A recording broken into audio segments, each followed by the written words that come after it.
Okay, so B1, and we come to our first question. So it says that food chains show the flow of energy, and that's going to be important later on in the question, through the organisms in a habitat. Figure 1 shows this food chain. So we've got grass going to sheep, going to human, and it says the biomass, so that's the biological mass, ignoring all the water that's in an organism, in each stage of the food chain changes as food passes along the food chain. Draw a pyramid of biomass for this food chain. So there's a massive clue in this question, and that's the word pyramid, and label a pyramid. So we'll start off by drawing our pyramid, something like this. They always essentially look the same shape. And now, reading this, I'd only get 1 mark for that, so I'd have to label it. Now, the key thing to remember here is that even though each individual blade of grass has a very low mass, there are many, many million of them compared to the very few relative humans. Okay, so we'd have to think, which would this be? Would this be human, this bottom one, or would it be grass? So we've got to get the order correct. Now we see table 1 showing 3 food chains, A, B and C.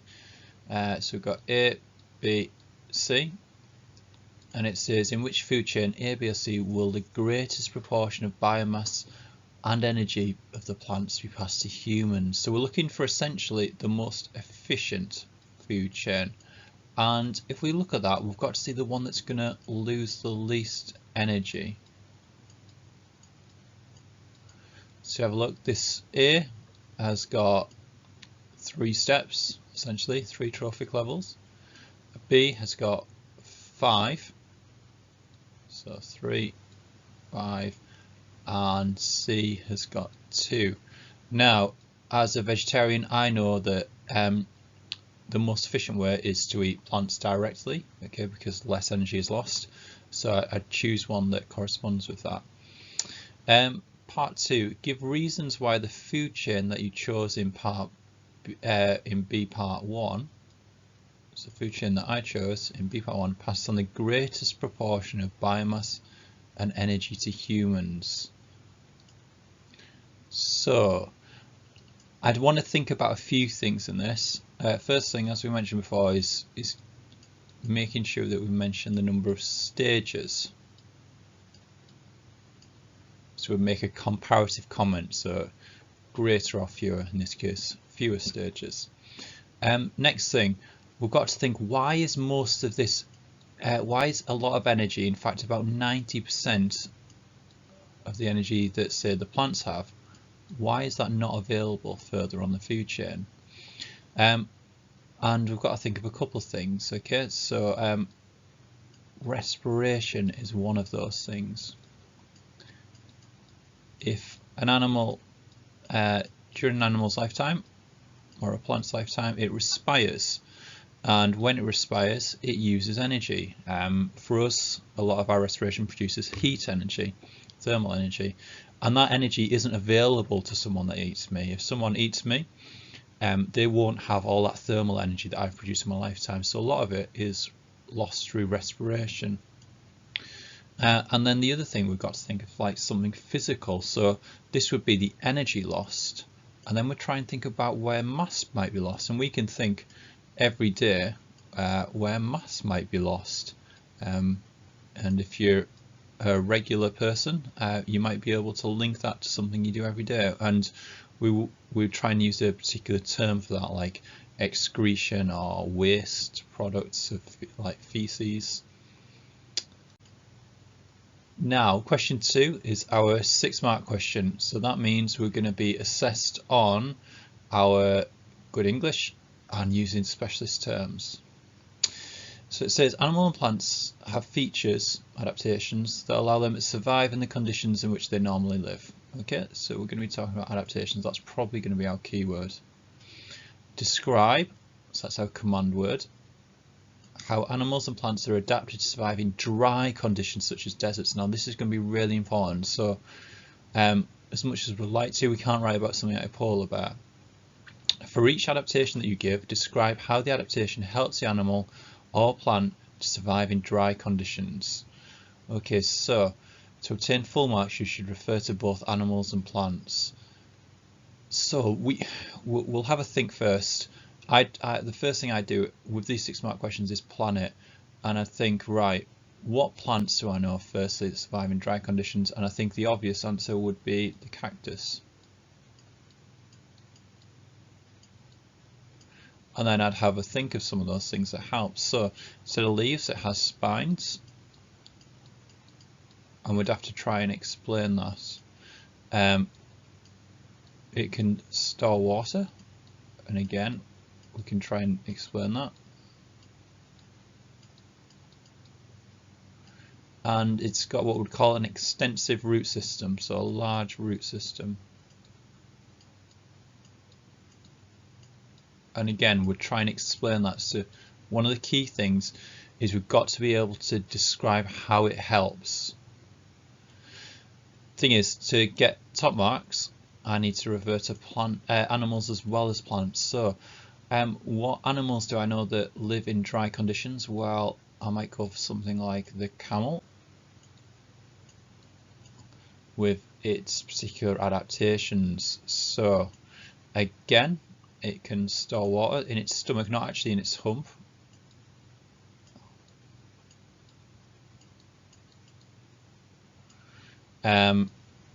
And then it can store fat.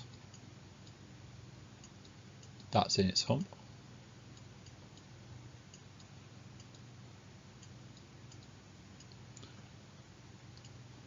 And it's worth noting that this fat stored in its hump can be converted to water. Sorry, wrong way around. Through the process of respiration, because respiration produces water. It's got those long eyelashes. Now, if for any reason I couldn't think of all those things, and it might be possible that you couldn't, I'd maybe then have a think of other organisms that you know live in dry conditions. So an obvious one is the elephant, and we could maybe talk about its ears. It's not restricting us to just one organism for each. For plants, you could probably think about the leaves of plants in the desert, and we might talk about its waxy cuticle. And again, all of these points we're going to try and explain how they help, and really there's no reason why we can't get the full 6 marks on this one. As long as we make sure we're checking our spelling and doing what it asks, we should be getting the full number of marks. Okay. Now this was an interesting question. The next one, question 3. It required a lot of what I'd call lateral thinking, where it doesn't necessarily relate to anything you've learned in the spec, and that's why you've got to read the question very carefully. So it says most birds sit on their eggs, okay, to keep them warm until they hatch. And then it talks about a megapode bird. So it says they dig a large hole in sand, fill the hole with dead plants, lay their eggs on top of the dead plants, and then cover the surface with a thick layer of sand. So essentially, I think I'd call this, they're essentially insulating it when they're building their nest. Okay, so we've got to think, right, there's probably going to be a reason for this. So it says the dead plants in the nest decay. Decay means die. The decaying process helps keeps the egg warm. So it keeps the egg warm for many weeks. And our command word here is suggest how. Now, suggest questions are usually the hardest ones. However, although they might be the hardest ones, the answers can actually be straightforward in many cases, just making the leap between your knowledge and what the question's asked. Okay, so dead plants in the nest decay. Now that's going to be key. So the first thing you'd probably do is link it to what causes decay, and hopefully would be linking it to microorganisms. such as bacteria. Sorry, my writing's terrible.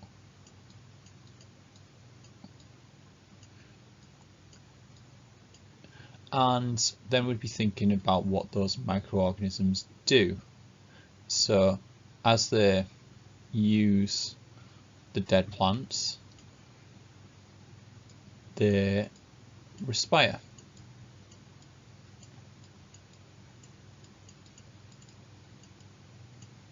And respiration releases heat, and it's important to say releases heat. I'd probably go as far as to say in a question like this, whenever we're talking about heat, basically we want to be talking about energy. So I would never really leave the word heat on its own. I was always talking about heat energy or thermal energy, probably is a better way of phrasing it. And the part 1 of B, it says megapode birds open and close the air vents. So we saw the air vents in the first diagram of the nest at different times of the day. Suggest reasons why it is necessary to open and close the vents. And I guess again we've got a suggest question, so we know we're going to have to link it to things that we already know. And importantly, it's reasons, it's a plural there. So why they're going to open and close the vents. I would probably think about both. So if I read the questionnaire, it's reasons why it's necessary to open and close the air vents. So I'd be splitting it into two. Open and close. So for open, we're going to think, why is it necessary for air to get in? And we'll have to give a couple of reasons for that. Hopefully, thinking about the first question, we should be able to do that. And why are we going to close it? What are we going to keep trapped? What do we want to keep trapped? And there should be a number of reasons. And if we explain them as well, so don't just say it, but explain it, I think we should be able to get 3 marks there. Just by splitting the question up and making sure we're giving several reasons, some for open, some for close. The next part, the sex, the gender of a megapode bird that hatches from an egg depends on the temperature at which the egg was kept. Use this information to suggest, again 3 suggests in one question, why it's important for megapode birds to control the temperature of their nests. Now we can't just relay what it is said in the question, so we can't just say, oh, so it controls the gender. We want to say something more profound than that, and I think we'd have to think of the consequences if the temperature wasn't controlled. So if the temperature is maybe too high, we might get all females. If the temperature was low, we might get all or the majority males. And then we'd have to convey why it's important that we have a mix of both males and females. Right, question 4. The MMR vaccine is used to protect against measles.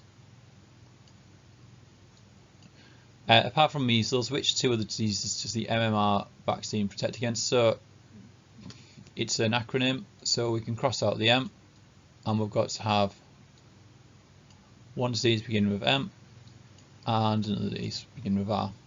Okay, and this is basically just a simple, straightforward recall question. Very, very low demands, but it does require you having a knowledge of the information. 4B. Read the information. Measles is a dangerous disease caused by a virus. Now that's always an important word, virus. Okay. Normally, MMR vaccinations are given at a 1-year-old and again at a 4-year-old, so a booster. Each vaccination is 90% effective in protecting against the measles virus.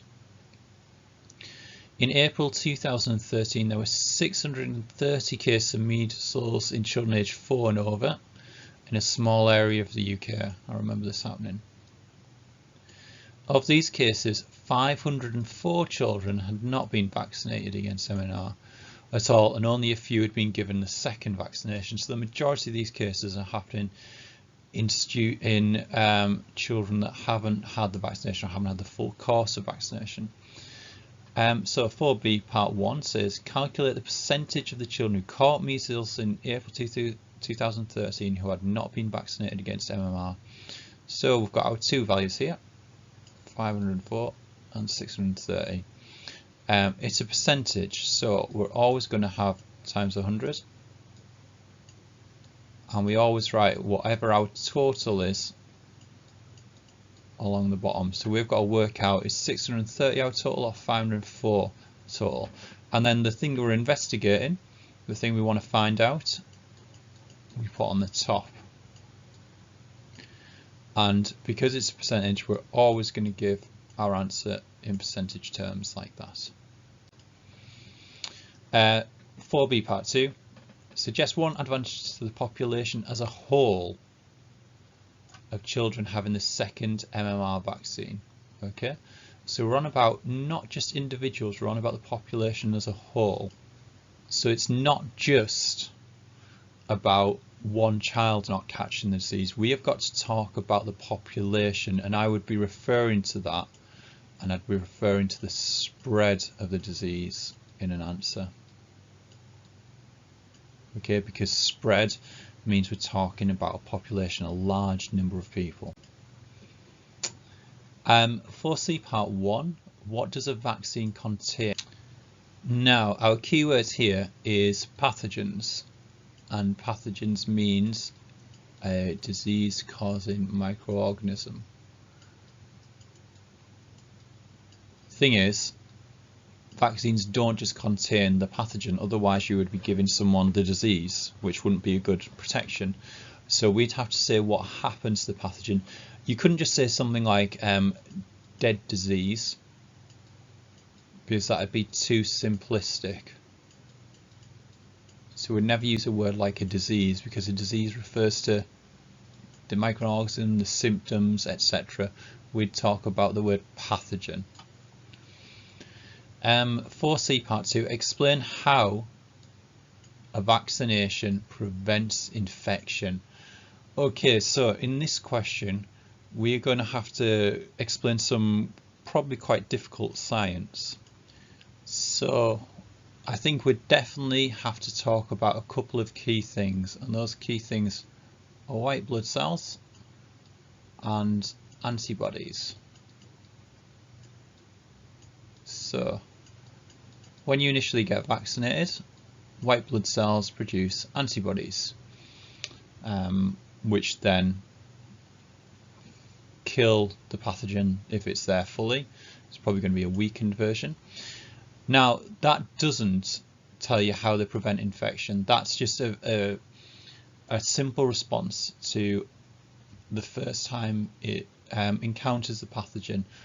When it re-enters, so let's say a couple of years later you're exposed to the measles pathogen, what happens is you produce antibodies much quicker. Okay, it's the speed of the response that increases. So thinking about something you're not vaccinated for, let's say chickenpox, the first time it takes your body a long time to respond and find the correct white blood cells to produce those antibodies, which is why you feel ill for maybe a week. The second time you probably don't even notice the chickenpox virus emerging, because you produce antibodies much quicker, and those antibodies go on to kill the pathogens. And it's important you say something like kill. Okay, you can't say fight the disease, which is a very general, very vague answer that's not going to get anything. I imagine fighting as in a fist. Okay, this is not what happens. Okay, white blood cells produce antibodies. Antibodies attach to pathogens, and those kill the pathogens. And again, I'm using pathogens rather than words like disease. Okay, or even microorganisms, because microorganisms, many of them, I'd say the majority of them, do not cause disease. so they are not pathogens. So we've got to be, in this question, really precise with our language.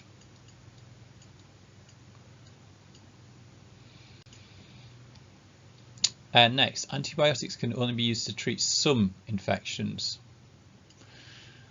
So explain why antibiotics cannot be used to treat measles. Now for this we have to go back to the first part of this question, or just under the first part, and in the box it made a statement and it said measles is caused by a virus.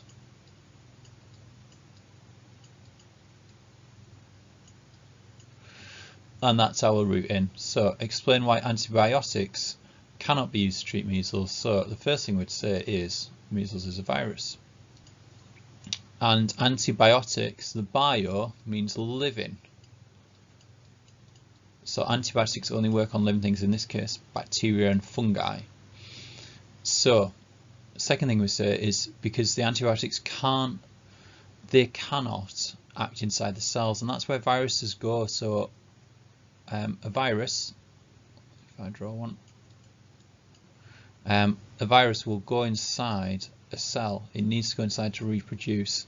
Okay, bacteria stay out of the cell and they will often produce toxins. So this is a bacteria, it's a virus. Antibiotics only work on things outside of our cells. Okay, this is our cell with our nucleus. So we've got to make it clear that it can't work on viruses, because viruses are found inside cells. Essentially, in order to kill viruses, you've got to kill the cell. Next one, why do antibiotics become less useful, okay, at treating infection if the antibiotic is overused? So we're just going to link this to something that's very common. I mean, you've probably heard of things like MRSA, which won't be our answer, but it links to that.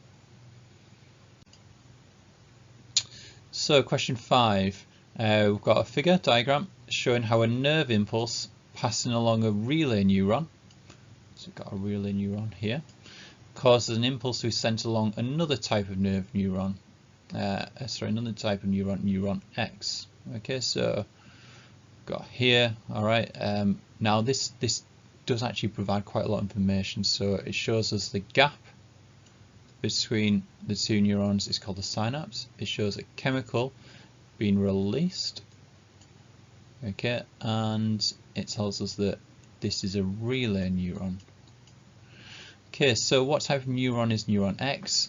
So if the impulse is traveling this way, which it is, shows a nice diagram on, nice arrow on both diagrams, we've got to say what comes after a relay neuron. So this will be after a relay neuron. We've got to state what particular type of neuron that is from a choice of a couple.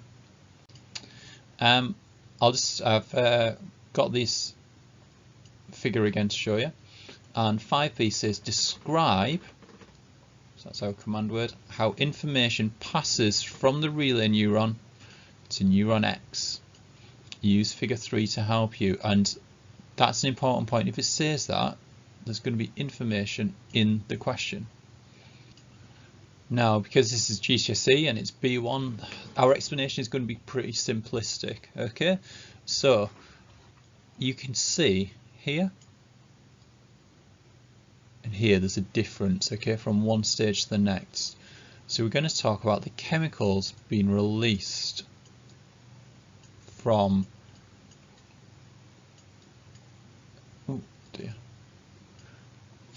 the relay neuron, and if you're really good, you might talk about those chemicals as being called neurotransmitters.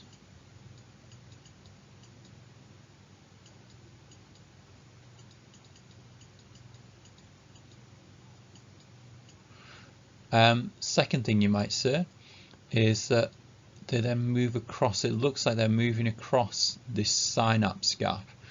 When they move from here, there's a high concentration, so there's a low concentration. We've got a special word for that, and then we'd say what happens to those neurotransmitters when they arrive at that site. 5c is an interpretation question, so you will not have come across curare and strychnine before, but we should be able to figure out what's going on. So scientists investigate the effect of 2 toxins on the way in which information passes across synapses. Table 2 shows the results. Describe the effect of each of the toxins on the response by muscles. So we're not going to say what effect it has on the synapse, because essentially it's already said that here and here. We're going to describe the effect on the response of the muscles. Okay, so curare decreases the effect of the chemical on neuron X. So what effect is that going to have on the motor neuron, which therefore provides information, provides the impulse to the muscles? So we've got to think, what is decreasing the effect of the chemical going to do? Strychnine, it says it increases the amount of the chemical made in the relay neuron. So in that gap, there's going to be more chemicals released. So what effect is that going to have on the muscles?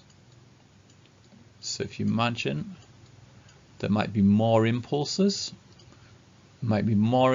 so we'd say what effect it has on the muscles if there's more impulses. Now, because this is talking about muscles, muscles can only do one thing, well, and the reverse.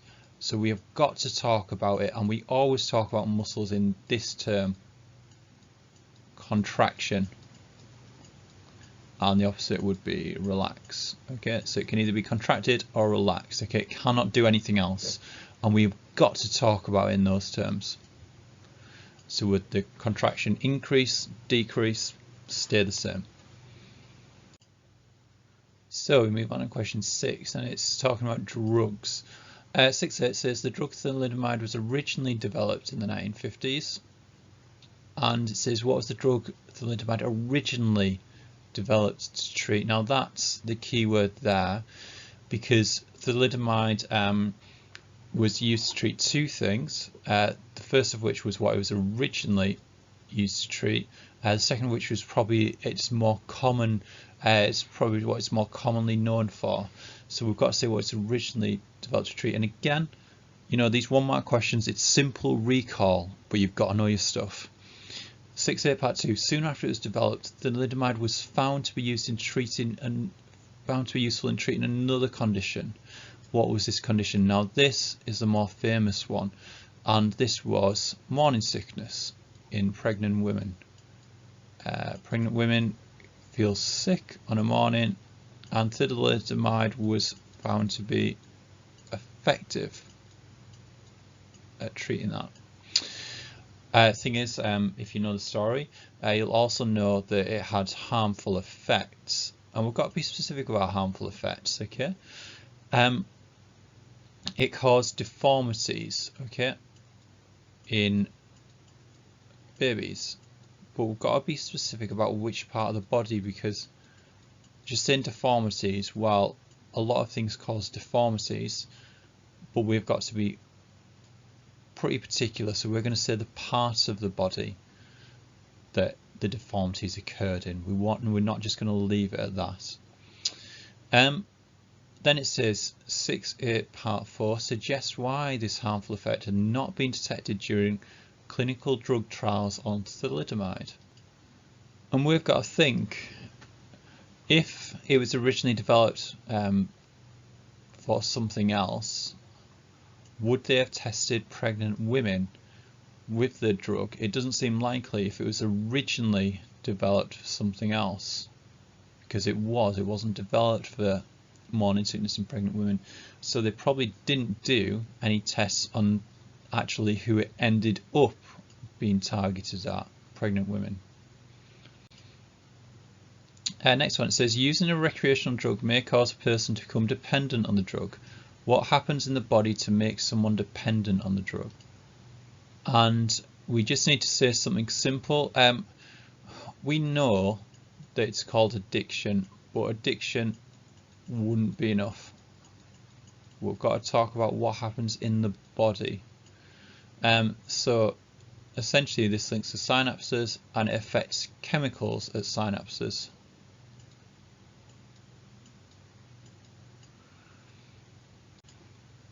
6b part 2 is an interesting one because it asks us to interpret some data. So it says doctors rated different recreational drugs according to how dependent users had become on them. Figure 4 shows the results. So you can see something like heroin has a very high level of dependence, probably 2.8. Some of these drugs, for example ecstasy, it's rather less than that, it's 1.1. We then look at, this would be class B, and then some class C, and then you can see unclassified. And it says, it's illegal to take class A, B or C drugs. Unclassified drugs are legal. And it's illegal for class A, B or C.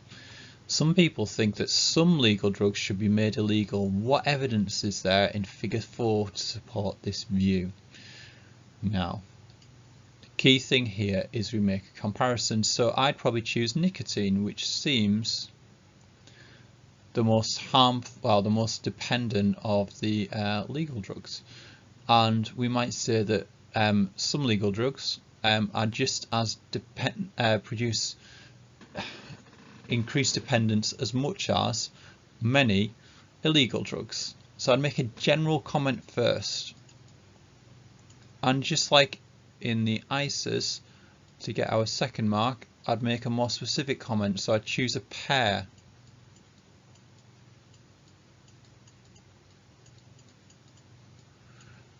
So I'd probably choose nicotine and maybe compare it to something like ecstasy, which has a low dependence, and say, well, nicotine, it's about 2.25 compared to ecstasy, which is only 1.1. So I've made a general point about some of these unclassified drugs being more dependent, and then I made a specific point where I compare them.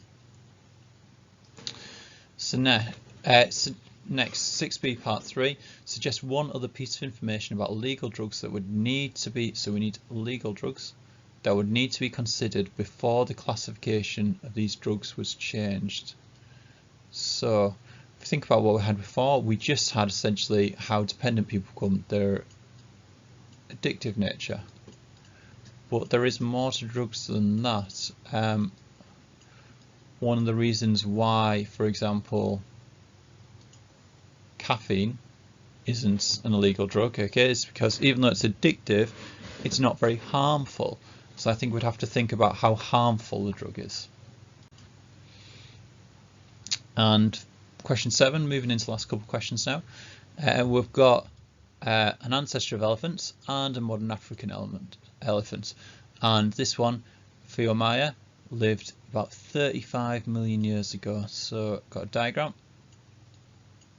And you can see some similarities. You can also see quite a few differences. Both Fiomaya and the African elephant reach up into trees to get leaves, and that's going to be our key piece of information.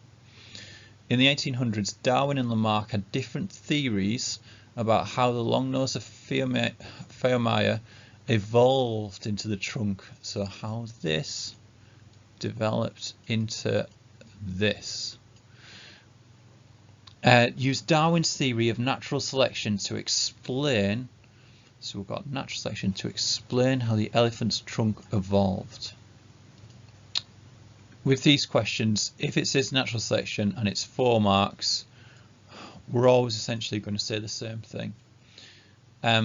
First thing you always say is that there's variation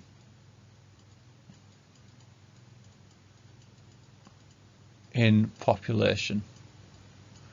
So some of these Fiomaya would have slightly longer noses, some would have slightly shorter noses. And that is always caused by one thing, and that thing is mutations, which produce different alleles. Then we'd say there's competition for food.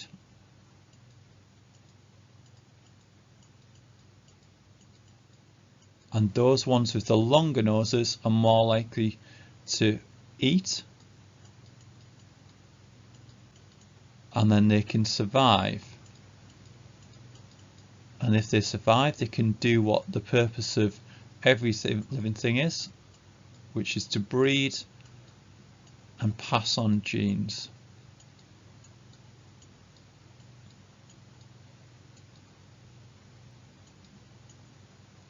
And they'll pass on to the next generation, and then that would mean that in the next generation there would be more with longer noses, and it would sort of continue over many millennia. Next it says Lamarck's theory is different from Darwin's theory. Use Lamarck's theory to explain how the elephant's trunk evolved. So Lamarck had this idea, like if we've got a skinny man, and if the skinny man starts lifting weights, he will become a muscly man. Oh yeah, look at that. Bulging muscles there. Ooh. And then Lamarck's idea was then, if that man bred, he would give birth to a big muscly baby like this. Of course, we know that that doesn't happen.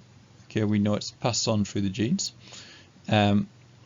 This is something called an acquired characteristic, something you get in your lifetime, and things that you get during your lifetime cannot be passed on. No matter how much you go on the sunbed, you are going to give birth to a child that was your original colour. Next one, 7b part 1. In the 1800s, so we're talking about a long way back, many scientists could not decide whether Lamarck's theory or Darwin's theory was the right one. Give 2 reasons why. So for questions like this, we always think about evidence. And we never say no evidence. Certainly not for Darwin's theory. He did have evidence. What he didn't have was sufficient evidence or enough evidence. Okay, so we don't say no, we talk about, you know, not having the full amount of evidence we need, okay, or having less, you know, an insufficient amount of evidence. The second thing is probably the most important thing.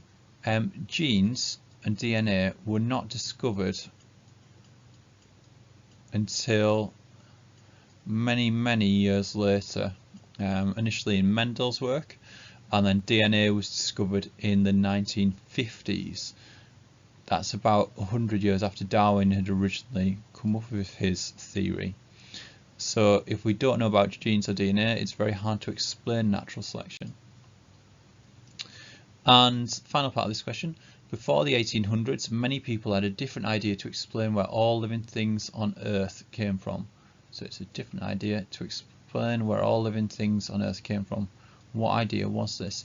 Now a lot of people still have a different idea to explain where all the living things on Earth came from, and the idea is still the same. So that idea is wrong in scientific terms, but a lot of people hold it as a personal thing and a personal belief. And our final question, question 8. So read the information now. It's very important. I would probably spend a fair bit of time reading through this, because reading the information when we've got such a lot of it is going to help us to answer the question. Okay, so insects can be both useful and harmful to crop plants. Okay, so there might be plants like corn, for example. Insects such as bees pollinate the flowers. Pollination is needed for sexual reproduction of crop plants. Some insects eat crops, and other insects eat the insects that eat crops. So we've got these ones that are actually useful, maybe something like a ladybird. Okay, and ladybirds feed on aphids, which in turn eat the crops. Corn borers are insects that eat maize plants. Maize is another word for corn. A toxin produced by the bacterium Bacillus thuringiensis kills insects. Scientists grow this Bacillus species in large containers. The toxin is collected from the containers and is sprayed over maize crops to kill corn borers. A company has developed genetically modified, and that's going to be our key thing, maize plants. GM maize plants contain a gene from Bacillus. This gene changes the GM maize plants so they produce the toxin. Okay, describe how scientists can transfer the gene from Bacillus to maize plants. Okay, so for a question like this, we go back to our diagrams. Okay, so this might be a bacteria. It's got its naked DNA, and it's got these things, these circular things. Okay, and these circular things are called plasmids. And I'm imagining this plasmid contains the gene that we can transfer to the maize plants. So we talk about how that gene would be cut out. Would mention which type of biological molecule does that. Then would mention about it getting transferred to the nucleus of the maize cell, and in particular it would be added into a chromosome. So again, we might use an enzyme to cut a bit out, and we then implant it into the chromosome. So that is just genetic engineering. And our last question, would you advise farmers to grow GM maize plants? Justify your answer by giving advantages and disadvantages of growing GM maize plants. Use the information from the box and your own knowledge to help you. So we'll probably start off with advantages. So we'll try and think of some of the things. Okay, so from the previous slide, we know that it would kill insects, and therefore the increase in yield, which means the amount produced. And we'll think of probably a couple more. Then we'll think of some disadvantages and potential bad things about this. Finally, it says, would you advise? So we have to come to a conclusion. You wouldn't be able to get full marks on this question without coming to a conclusion. So we've got to come to a reasoned conclusion. We'd say, well, overall, I think, the increase in yield would outweigh the disadvantages of this and this.